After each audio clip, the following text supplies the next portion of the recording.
well, we're at about 8 minutes past the hour now, and we're starting a little bit late. So I want to give us plenty of time to get through our content, and most especially to give you all an opportunity to ask questions of us at the end. So another warm welcome to everybody on the webinar. My name is Lisa Rodriguez Watson, and I am the Leadership Development and Training Director at CCDA. And we pulled this webinar together because everything is changing right now. And one thing that's actually the same in this very moment is that CCDA staff has been working remotely for about 5 years. I actually have worked remotely for the entire 8 years that I've been on staff, but our entire team is remote as of 2015, 2016, somewhere in there. And so we were hopeful that this would be something that we could share with you all as everybody is now learning how to work remotely with our shelter in place and our stay-at-home orders. So we look forward to the conversation today. Thanks for joining us. I would love to introduce my co-panelists, Anna Castellanos and Mark Judkins. Y'all want to give a greeting? Hi, folks. How's it going? So glad to be a part of this. Thank you, Lisa. Absolutely. Hey, everyone. It's Mark Judkins. I'm in Detroit, Michigan. It's great to be on the call. I've been with CCDA doing remote work for about 3 years now. I transitioned from 27 years of working in an office to remote work. So I've made the transition and I love it. Great. Thanks, Mark.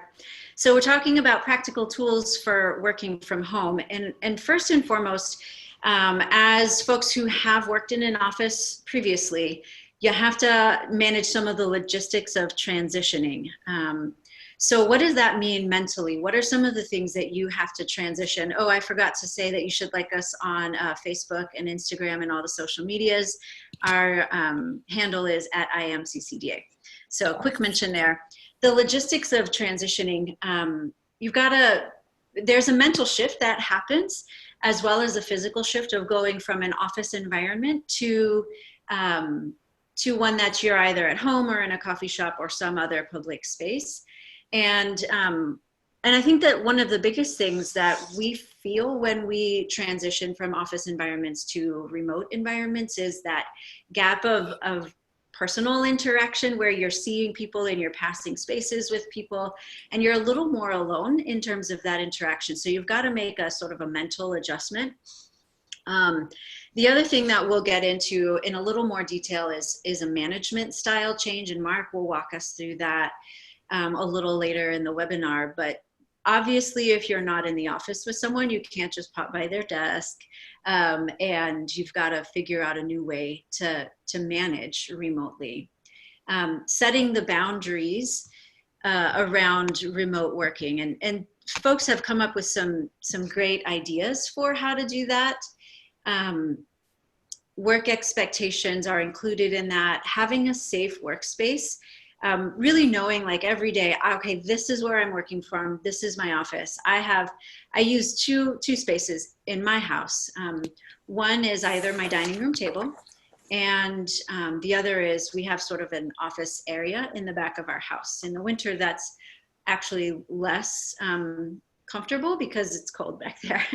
But in the summertime, it's a great space, and it's a little bit secluded from the rest of the living space in my house. And so that's where I go and I do my work. I know when I get to my desk, it's work time, and that's what I'm there to do. And it's a safe place. So there, I'm able to just focus on work and not have to worry about all of the other dynamics of it, if the place is safe or not. Making sure that you incorporate breaks into your day. This is me, but I can be the kind of person that will sit down at a computer and just go and sit and maybe, like stand up for a few minutes to grab some lunch and come back down and sit. And I think that that's actually not the healthiest thing. It's really important to take some breaks, some stretch breaks, some walk around your space breaks. Whatever it is that works for you, to just get your mind off of work for a few minutes and then be able to come back to your work with some clarity and with a little bit of renewed energy. So set your boundaries. And then lastly, we've got some interactive communication needs. And this is really critical. And I think I'm just going to have Anna speak to that really quickly before we get to the next slide. Sure. Thanks, Lisa.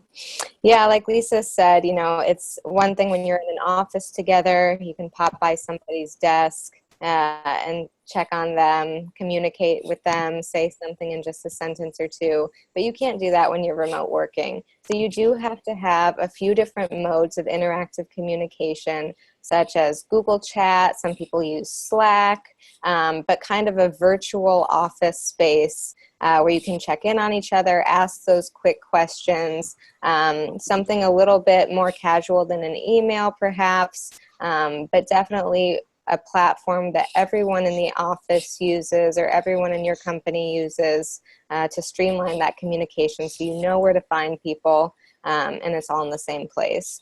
Another great way for interactive communication is your calendar. Some people use Google Calendars. There are plenty of different calendar options out there. Some people use Asana. We'll get into a little bit of the different platform options, but having a shared calendar allows not only you to stay on track with your tasks, but it allows other people to kind of see how your day is mapping out. Again, if you can't just pop over or have a beginning of the day, at least working on, see what your tasks are. They'll know if you have meetings, so when to contact you or when not to contact you. And it really does help feel like a sense of shared communication is present in your virtual workspace. That's great. Thanks, Anna. And I would also note sometimes a challenge of working in an actual physical space is managing interruptions. You can do that actually with Google Chat. If that's the, if that's the platform that you decide to use, you can manage interruptions by setting yourself as busy. And so some of those notifications don't come through. If you really got to focus for a little while and can't take questions or that sort of thing, there is a mechanism to minimize, just put up my notifications on hold for a certain amount of time. So I would encourage you to check that out. More information here. Obviously, you've got to have internet access for working remotely. We talked a little bit about organizational and communication plans. The Google Suite is what we use. It's a great one, but it's not the only one. Obviously, we use Zoom for some of our communications. Asana is a project management tool that we've also found helpful. MailChimp is our listserv platform that we use, and HootSuite for social media. And then Mark, I think I'll let you jump into the billing and financial tools if you'll just do a quick run through those. Yeah, I would just suggest everybody has a accounting system, but most people that are in an on-site office, they don't use the remote or the online programs and tools that are available. So really research your payroll system, your accounting system. Almost all accounting systems have online versions and they're easy to adapt to. I would suggest you do that because then your managers can access reports, print their own reports, input their own data.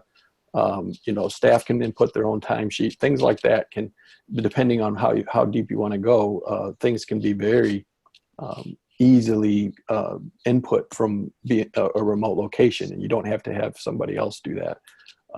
And everything be emailed to a staff person to do that, or there's just and especially like reporting, you want all your managers to have access to instant reporting and stuff by having online accounting system.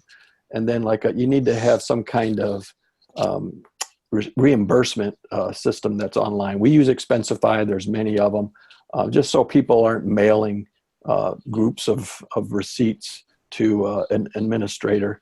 Everybody's kind of afraid of that right now. The virus hangs out on mail too. So the last thing you want to do is get your managers a big bag of receipts that been all over, that kind of stuff. So Expensify, you just take a picture of it, and there's a real nice audit trail, and everything gets tracked, and it coordinates with your accounting system for reimbursements. And there's just a lot of tools like that online. Another thing you may need to consider is your phone system. How do you answer your phone? We use Comcast Voice Edge, but there's like Ring Central and all that, and it just rings our cell phones. The office number rings, but then it, you connect to our number, it rings our cell phone. Unfortunately, my mailbox is always full, so it doesn't ring it very often. But that's you can set all those parameters with, and so people don't even know you're not at the office. So there's a lot of great tools like that that we use here at CCDA. And if you'd like to know more about those, just ask a question or contact one of us. Yeah, that's great. The last thing I want to mention before we move on is having a set of shared core values. We have that for our team is a set of shared core values. We put them together as a team of directors, and we measure against those. We check in with each other on our core values every time we have our quarterly meetings. And then as managers to our staff, we also use them as reminders and kind of keep those out ahead of us. If your shared set of core values doesn't incorporate some kind of remote environment, I would encourage you to develop a new or sort of revised set of shared values that will work for the remote context for as long as we are in this kind of remote working experience. So make sure that you have that set of shared core values amended from what you normally have, or if it doesn't work altogether because the remote piece is too complex, then just revise them all together. But do it as a team and allow everybody to give input to that. So, all right, staff management. Mark, let me toss this one over to you. Sure. Thanks, Lisa. I've got like 5 categories of topics regarding staff management. All of them could be an hour-long session, but we're not going to do that. I'm just going to go briefly through them. The 5-hour, you have personnel considerations, and then you have, establishing your management culture, audit concerns and legal concerns, and then maintaining your sanity as a manager. So I'll start with just some personnel considerations. One is, remote work and flexible hours are not the same thing. A lot of staff think, oh, I'm working remotely, now I can work anytime I want. Well, that's not necessarily true. Remote work and flexible hours are 2 completely different things. You can still have employees start at the same time you do and end at the same time. Not saying that's what you want to do. I'm just saying that's 2 different considerations. And you really should update the employee's job description based on what the expectations are of hours and, if they're going to be remote, but does it include flexibility in hours? Some people can work flexible hours, but if you're supposed to be doing, design reviews and things like that, where everybody's got to come together, flexibility in your work hours doesn't work. So you just need to consider that. And there's also the part-time versus full-time consideration. Full-time employees actually work a lot better for me to manage remotely than part-time. Part-time, it's difficult because you don't know what their other job is interfering with when you want to talk to the person and stuff. So that's just a consideration. I consider that full-time employees are a lot easier to manage remotely than part-time. You need, Hannah talked about it, you need to set up some kind of chat program, there's so many, but, use email for your more important information. And I'll talk a little bit more about that later, but conversations with employees, you can use chat or the other things. You might need to hire a pretty IT savvy admin to help you. Many people, that are in management don't have the skills that their younger employees have as, in working online and stuff like that. So, what you got to remember is you can hire anybody in the country now. You don't have to just hire somebody locally. So if you know somebody that's, IT savvy, and maybe it's, a friend that living in another state, but you're always like, man, if they lived by me, I would hire. Now you can hire that person to be your IT savvy assistant. And you may need to share some of their time with your managers that work for you that don't necessarily have the tech skills. So you're going to need somebody like that, a go-to person that can help your staff and the managers under you that, report to you that, help them get more technical with the remote work. We require weekly and daily reporting on all staff, and everybody that reports to you actually writes a report. So, and it's a weekly report, and you say, this is what I'm going to do this week, and we hold each other accountable to that. It's very different. You can't watch people work. It's harder to do that in a remote environment. If you're one of the managers that has your office at the end of a hallway and you looked out and I used to have about 100 designers sitting out in front of me, and you watch them work. And when they get up, hey, what are you doing? All that kind of stuff. You can't do that anymore. So you've got to adjust your management style. Requiring a weekly report, this is what I'm going to accomplish. Sometimes it might even need to be daily. You may need, if it depends on the kind of project you're working on, but you get a report, say, this is what I'm going to work on. And then you no longer have to worry about, are they working? Are they not? What are they doing? I can't see them. You manage by deliverables. You manage by output more than just seeing them work. Require employees to set up a workspace. As Lisa talked about, just because they're working at home doesn't mean they need to have a separate workspace. CCDA requires when an employee begins working for us that they show us a picture of their workspace at home, where they're going to work, and it has to be, adequate. I would suggest everybody, this is a new day. I would suggest everybody implement that's moving to remote work from office work to do a 30-day employee review to see how it's working. This is new, just for everybody, for the employer, for the manager. But 30 days in, your employees should know, I'm going to do an employee review in 30 days. So you can talk about what are the issues that are not working, what is working. So we have, good communication with employees. And you need to let them know now that, 30 days from now, we're going to have an employment review. And at CCDA, we plan a quarterly directors meeting retreat where we all come together, and an annual staff meeting where everybody comes together. Not everybody could do that. I know we don't know right now. We don't know what travel restrictions, how long they're going to last, but hopefully within 90 days. I think a lot of you all are going to like working remotely, and you're going to keep this. You'll find you don't have as much interpersonal conflict between your staff. You're not spending all your time managing.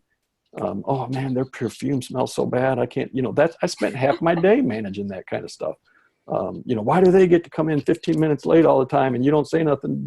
That's how managers waste so much of their time. So you're not going to be doing that anymore.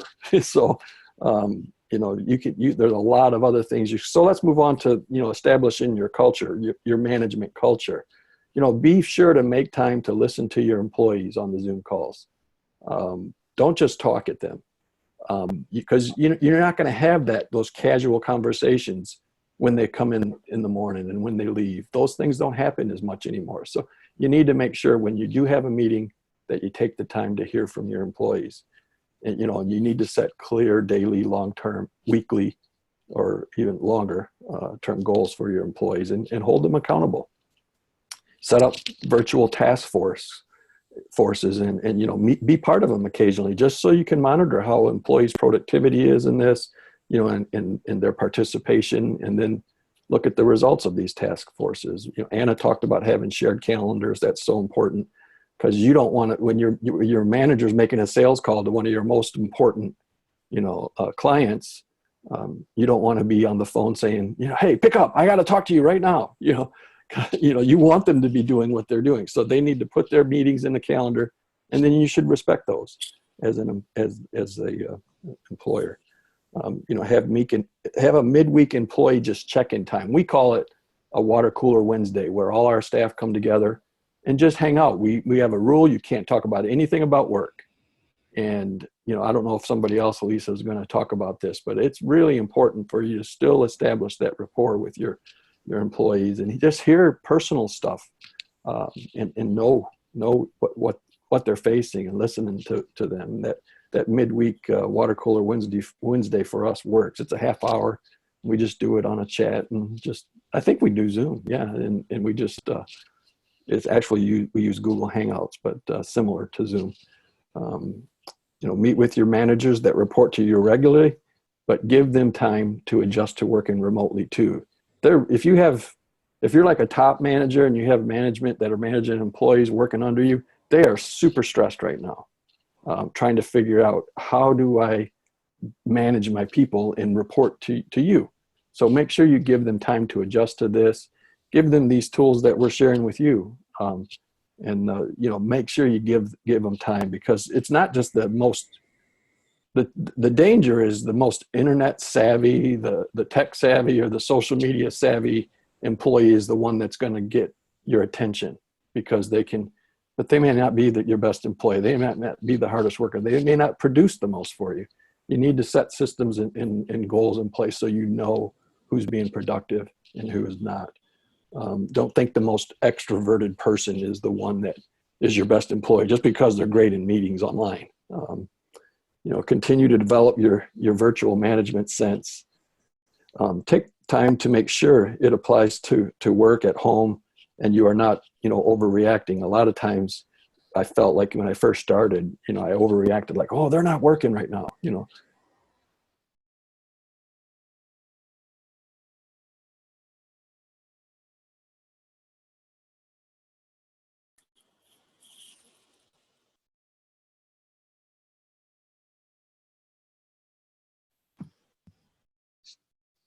I think we may have lost Mark. remotely. Oh, there we go.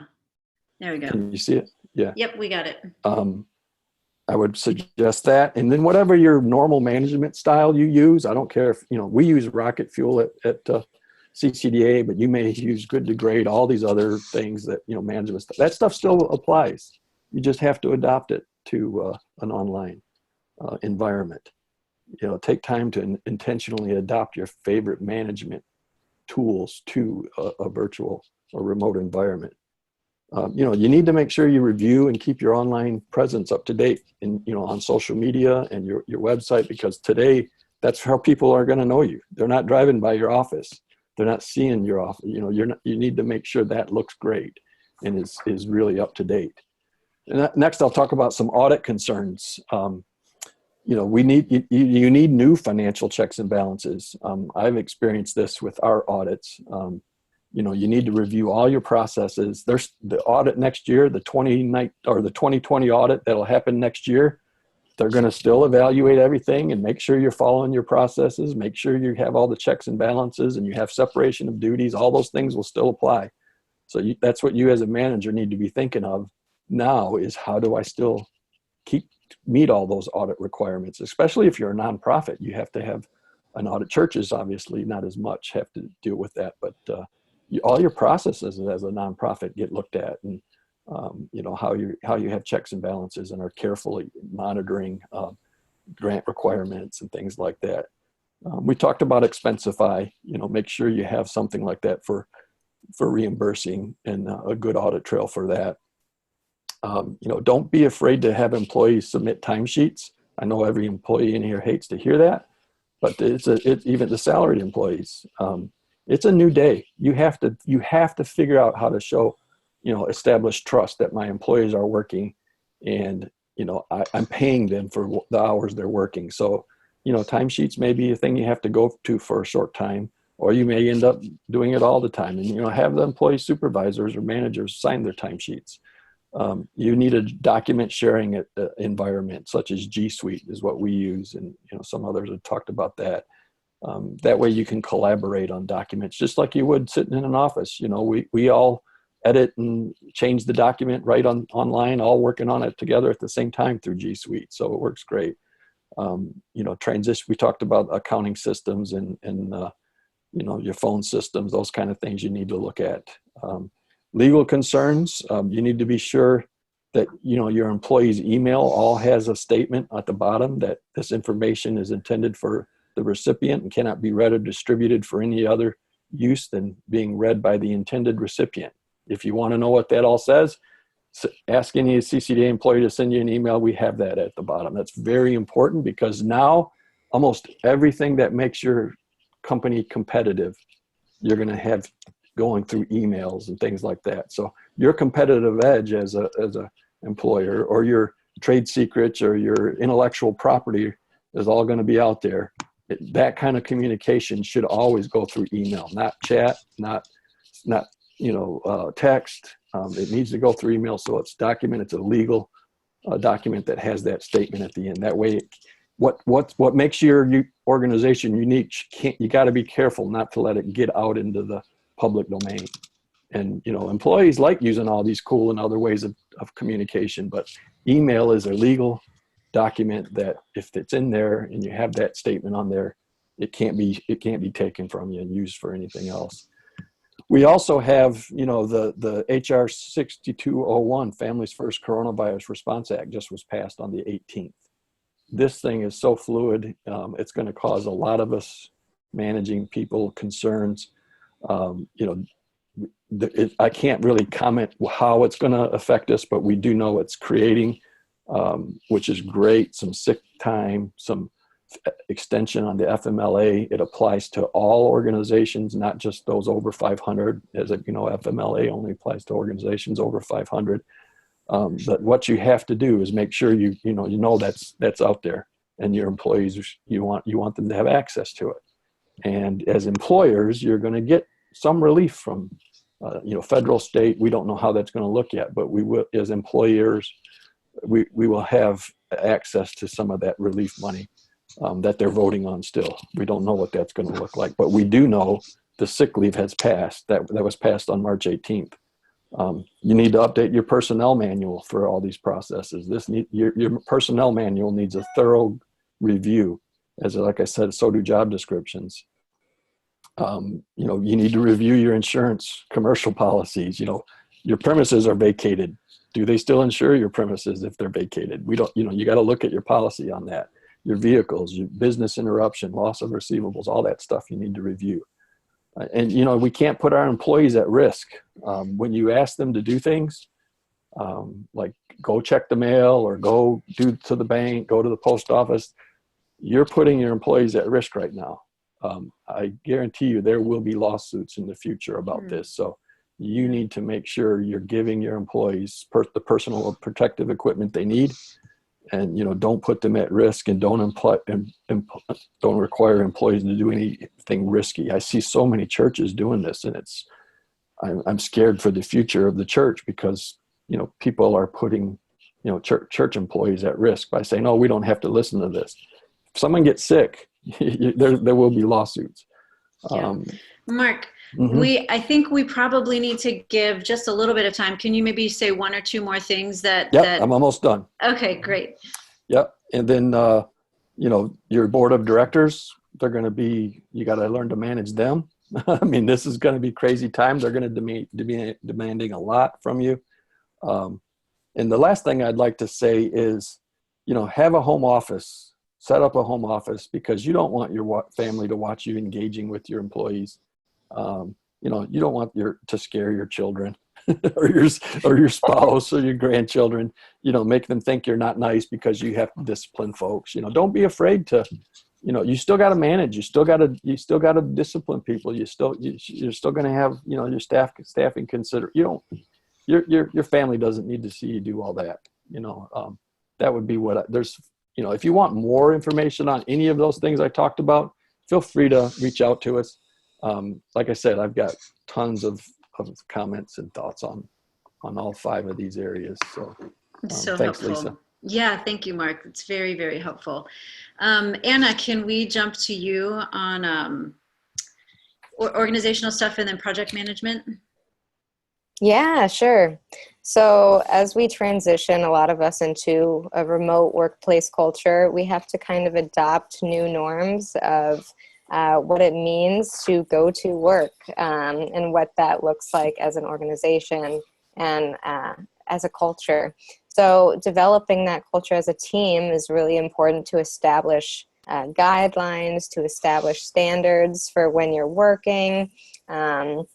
And Lisa touched on a bit of this for what you can do as individuals. Make sure you, and Mark did as well, make sure you have your home office, make sure that you have spaces where you can feel productive, and also, make sure you're taking your scheduled breaks. But yeah, a lot of times we have to reiterate this as a team.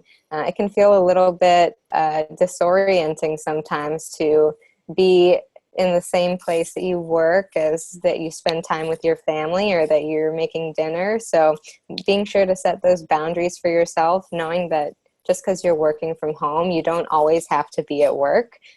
So setting those hours for yourself, making sure that you're sticking to them, not just for your work's sake, making sure you're not going under those hours, but so that you're not also going over them so much that you lose a bit of a work-life balance. And I think it's important for the whole team to be supportive of that type of work ethic.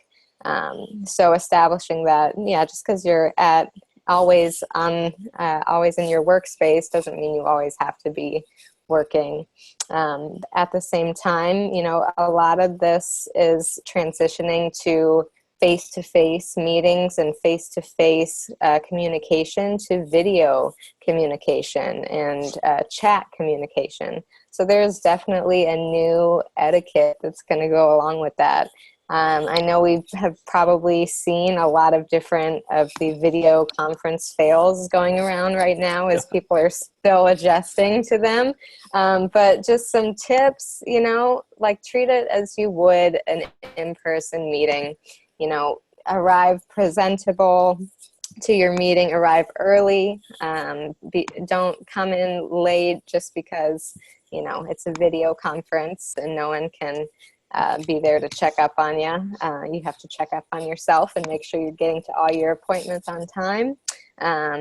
Make sure you eat beforehand. Nobody likes to see you eat when you're trying to work and you know, discuss important issues. So make sure you have your snack beforehand or after, or, you know, lean out of the frame at least so you don't, no one has to see you eat. But yeah, be prepared just as you would prepare for a normal meeting. Sometimes it can feel like video meetings and video conferences are different somehow, that they're more casual or they're more go with the flow, but it really pays to have some preparation in place, have notes that you want to discuss at the meeting. A lot of times meetings can get away from us just like in person. So to have those questions that you've been wanting to ask all week to your team, make sure you jot those down so you can remember them. And another thing is, you know, it's important for people to be able to hear you. So much time I feel like is wasted or diminished in virtual meetings because either you can't see the person correctly or you can, you know, grandparent style, only see the top of their forehead, or, you know, you can't really hear them, they're muffled. So being sure to have great headphones that you use while you are speaking, that you can have reliable internet so that you're not cutting in and out, as Lisa talked about, and just, yeah, don't present yourself in any way that would make somebody uncomfortable in person. Just like you wouldn't in a video conference. So those things kind of go hand in hand. Another kind of conference etiquette cultural note is you got to establish as a team, how is a virtual meetings going to go? Do we have someone who's leading the meeting? Do we have an organizer of the meeting who's going to move things along? Who's going to take time to make sure that we're not going over the meeting time?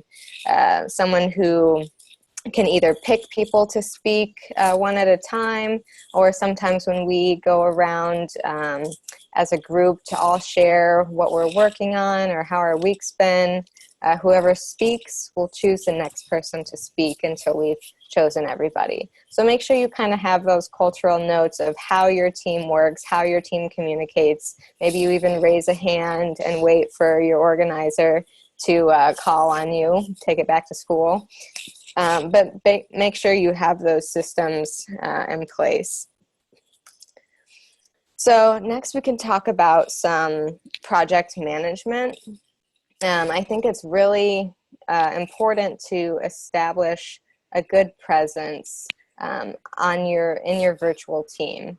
So making sure that people feel like just because you're out of sight, you're not out of mind. Your team still feels supported by you. They still feel like you're there to help with any questions, with any assignments, with any needs, be it quick or something more in depth. So something that I recommend and I have found really makes a difference is just saying a good morning chat, just telling everyone, hey staff, good morning, hope you have a great day, or same thing, signing off for the day, great work today type of thing. Definitely communicating if you're taking a sick day, if you're not going to be in the office. Part of that is having your shared calendar, but I think it also does make a difference to communicate with your whole team just for those small things, just to create a sense of presence. And as Mark talked about a little bit, our management styles, while largely they are going to be the same, you don't have to change everything about your management style, but like he said, you're not going to be able to see everyone working. You're not going to be able to micromanage them.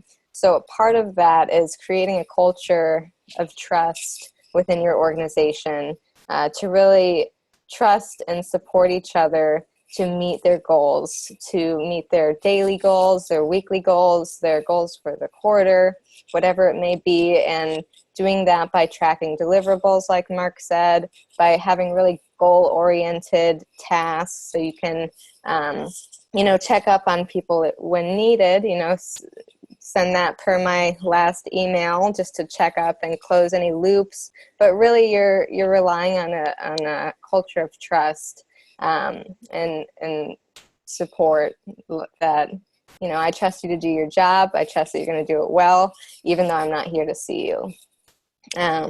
So sharing, creates a lot of that accountability, whether it's sharing documents. Mark said that we do use HootSuite. So a lot of the times, instead of having a meeting, a Google document can serve as a meeting in a sense that doesn't waste as much time. Everyone can go on it at their own leisure and be sure to implement their comments. You can tag somebody in anything that pertains to them that they might need to get to. You could tag them and add, please get to this by this deadline. But sharing deadlines, sharing documents, sharing calendars, these are all crucial parts of creating a team culture. And I think also part of that is going to be, just creating those deadlines that people can hold themselves accountable to. Like Mark said, we do have our goals that we stick to, and it's good not just for yourself, but for your whole team to say, okay, I can't work on this until Lisa's done with her weekly goal, and I know she'll get to that by the end of this week, so you could plan accordingly. So another thing is to keep with consistency. Make sure your hours are consistent and transparent. Your methods of communication are consistent and transparent. It's not always great to be emailing someone and chatting someone and texting them and calling them all pertaining to the same issue. It's good to kind of establish modes of communication. So not only you can find those answers that you're looking for when you go back to looking at that issue, but you can, stay a little sane, stay on track, keep everything on your computer or keep everything on your phone, but keep it consistent. Also, really defining the roles that we play with your systems that are in place. We know that, for us, if we have a social media request that wants to go out, my role is to schedule those things. Another person's role is to create the content for those. So everyone has their roles that they know and they're consistent. And if there are any inconsistencies, be very transparent about what's changing from the norm and from the normal roles of responsibility. So those are just a couple tips. Super. Anna, thank you so much. I can see that there are questions already coming into the chat. and also into our Q&A. And so I want us to just give you all an opportunity. Some of those are already in there, and I have read through a number of them, but I will start answering them as quickly as possible.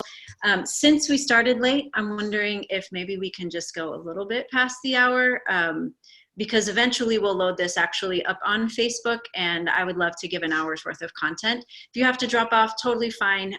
If we don't get to your question, email us, and we'll answer your question offline. So, okay, Bethany, I've seen your question come through.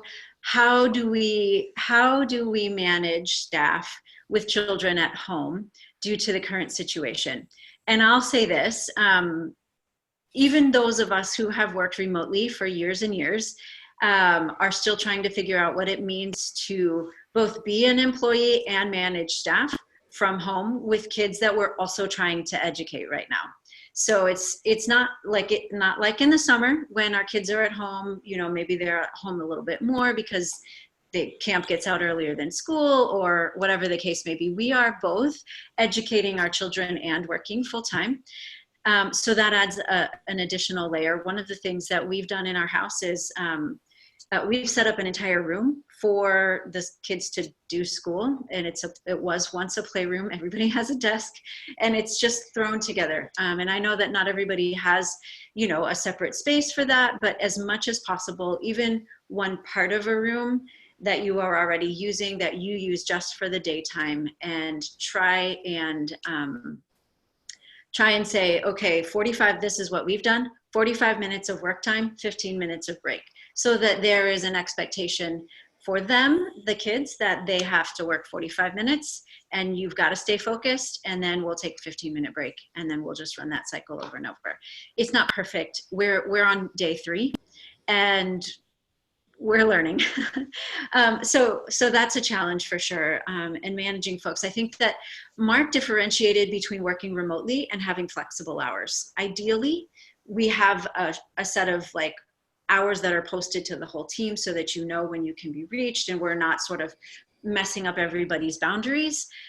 In this situation, I think that giving employees the flexibility to work when they can, because they also have kids at home right now, is something to be considered and something to be discussed as a team, managers to employees.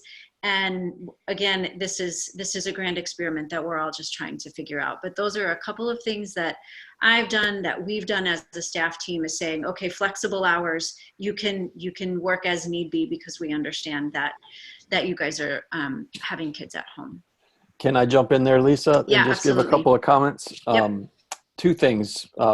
First one is my next door neighbor. They're in the situation I see them outside with their kids all day. And I'm like, how are you guys doing that and working? And they're like, well, we've arranged with thankfully, both of our employers have accepted this. We work 2 hours at a time, mm-hmm. and then take 2 hours to work with our children.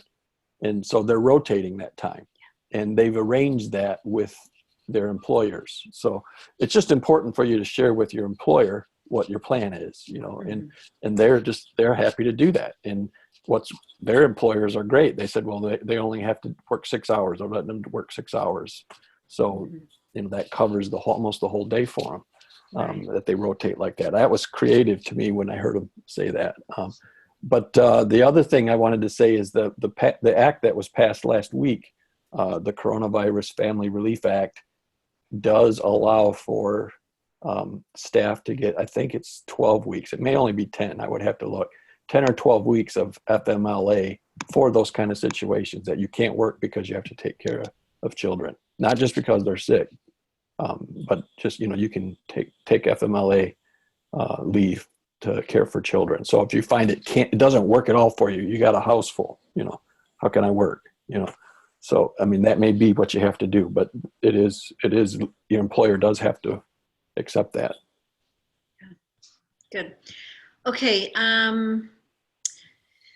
What are best practices for dealing with people who are bad communicators? They were already bad in the office. I can't even imagine what it would be like online. This is a great question. I think and I would invite Mark and Anna to consider a response to this. Jump in if I don't answer the way that you would. I would say make your communication video, because something like 95% of communication is nonverbal. So you make a video conference, whether it's on a Google Hangout or whether it's Zoom or whatever the case may be. I think it's easiest to communicate when you can actually see the person, and that, you know, it doesn't make the other person a better communicator, but it does give you an opportunity to manage all of the communication that's coming in, rather than just a voice on the other end of the line, or a text or a chat or something like that. And if it's a bad communicator in the sense of they don't communicate, then set up a routine. Let's check in when you start in the morning, let's check in midday, and then let's check in at close of the day, so we know what's on task for the next day. So those are a couple of ideas. Anna, Mark, anything to add? Yeah, I could add that if it's a second language issue, like say English is not your first language. I used to manage a lot of folks that were Russian that didn't speak English, and we strictly communicated through deliverables. I'd say, this is what I need. They would find somebody to translate it for them. The deliverable would come back. I'd communicate, we would figure out a way to we almost never had face-to-face conversation. It was always done through, just so somebody has time to try to make sure they understand what they're saying. And I get what they mean when you have trouble communicating, in meetings like this. You're not going to speak up because you don't speak English well, or your boss speaks Spanish and you don't speak Spanish well, or, I've experienced that. So we really relied on written communication so it could be well understood. I would just say lead by example.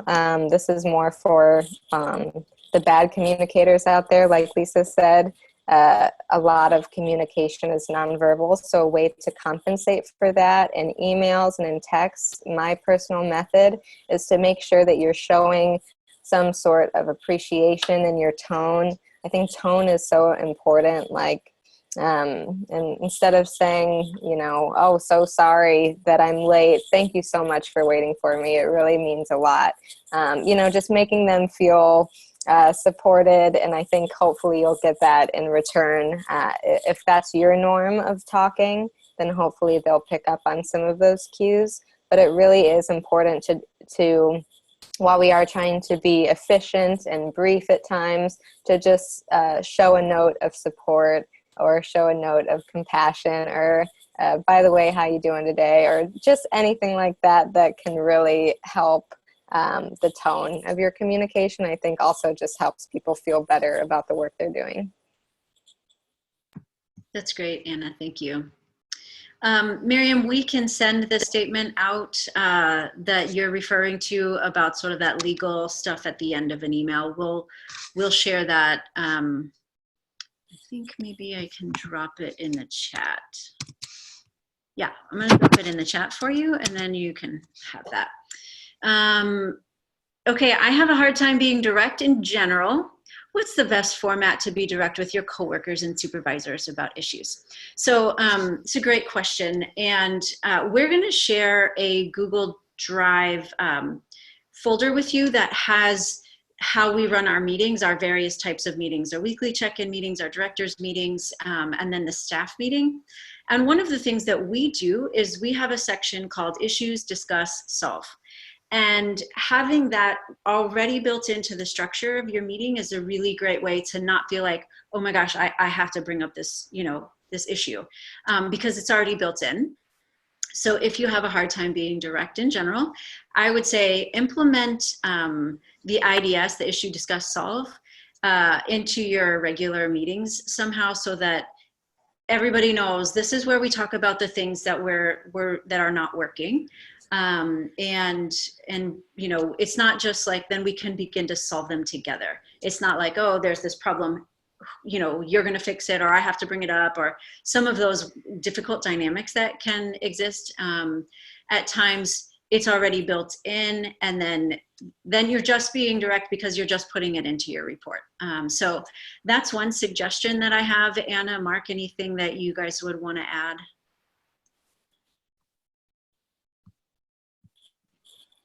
No, that's good, Lisa. I think that's a great suggestion. Okay. We run an after-school center and are working hard to stay connected with kids, teens, and families. Yes, this is common for a lot of our members. Do you have any platforms beyond G Suite, Zoom, etc., that you found to be really effective, especially for families with limited technology resources? I mean, the other thing that comes to mind is, for teens especially, is social media. You know, my kids' teachers, I have a middle schooler, 2 middle schoolers, and they're connecting with the kids via Instagram and saying, hey, follow me on Instagram. You can ask me all your questions through the Instagram platform. And then you don't have to have a big, you know, like a Google Suite or a Zoom, sort of a larger platform that's got more capacity that's unneeded. And if your families have smartphones, that's a really easy way. WhatsApp is another possibility. Signal is another possibility for just an application that you can load on a phone and open up the lines of communication. So what other things could I have mentioned, Anna, Mark, for something like that? I know it goes against everything we normally talk about, but if you're like doing youth and stuff now, you're going to have to learn to play some online games with your, yes, your so youth. true. That's a requirement now in this environment as a youth pastor or somebody working with families. And there's age appropriate games for everybody. Yeah. One other suggestion that's a free tool that I use with social media, if you are going across a couple different platforms, is HootSuite. That's a good way to cover both the bases of Facebook and Instagram and Twitter. You can do also LinkedIn on there. There's a lot of different platforms that covers, and it's there's a free option for that. And it just allows you to kind of streamline that instead of taking such a big chunk of your day to kind of make posts and schedule them and make sure they're reaching all the right people. But also, yeah, just being transparent and creative on social media, trying to create that in-person feel of what it feels like to hang out with you in person, for the youth to have a sense of continuity in your presence, I think is really nice. Good. Okay, Mark, I'm going to hand this next one over to you. How do you fire someone remotely? It's not fun anytime you have to do that. There's no enjoyment in that. You actually have to follow the same processes. You need to document reasons. You know, every state has different laws on that, so you need to make sure you follow the same procedures that probably took place, how you would deal with that, you know, in person when you were working together. You need to have, you know, either a performance review or what your reasoning is. If it's lack of work, you know, if you're an at-will employee, you can, you know, say, okay, we don't have work for you. But it needs to be notified, and I wouldn't do it through, you know, just sending them an email. Make sure you set up a meeting, talk face to face with them, just like you would if you were at work. You wouldn't, if you were in your office, you wouldn't just send somebody an email. You would, you know, sit down and talk to them and document the whole meeting. You know, follow up with, you know, make sure you've told them what, you know, benefits are available, just like you always would. You need a layoff notice that defines when their last paycheck's going to be, when, you know, when they can work through, how much paid time off they're going to get paid in their last paycheck, how they're going to get their benefits, you know, through the COBRA Act, you know, who's going to contact them about that, how long their benefits last. You need to still follow all those same procedures, but I wouldn't do it just in a document or an email. I would make sure I have a meeting, and managers are going to have to learn how to do that. It's not something we would normally do. You know, we would want to be very personal regarding that, but in this environment, we have to learn how to do that. through a video conference? Great question. Yeah, that's a great question. Any other questions that we can get to? I'm going to drop the link to the folder here in our chat, so that's where you can find it. Again, it's a Google Drive folder, and it's shared with everybody, so I would encourage you to check that out. And again, it's templates that you can, it's a Google Drive, I mean a Google Doc, so you can edit it and make it work for you in your context, and we hope that it's helpful. Any other questions? You can either chat them or you can drop it in the Q&A.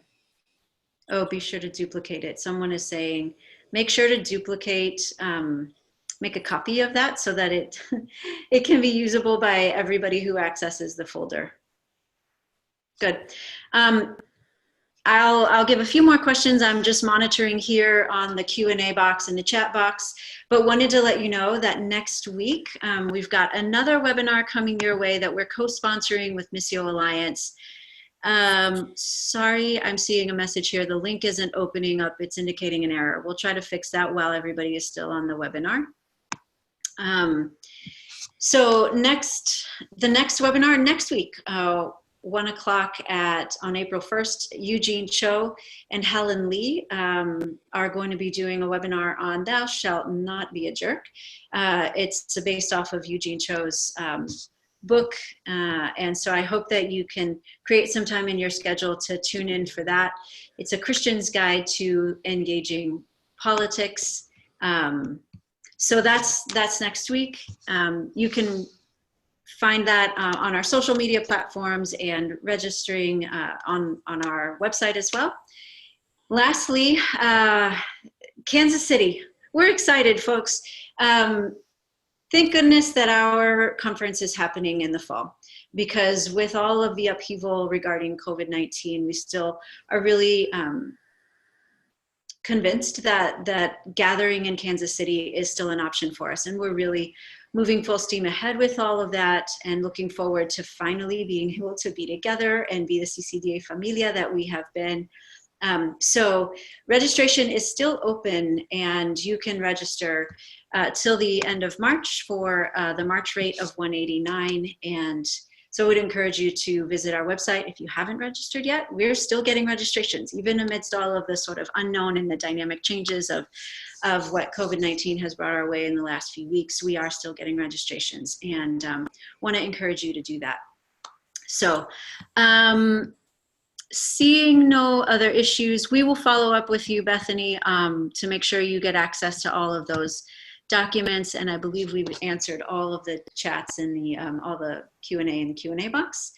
Just want to say thanks so much for joining us today. If you're a member of CCDA, you get access to all of our resources for free. So check out membership, and we look forward to seeing you next week on the webinar, Thou Shalt Not Be a Jerk. Thanks again for being with us. God bless. Take care. Bye, thanks. Bye.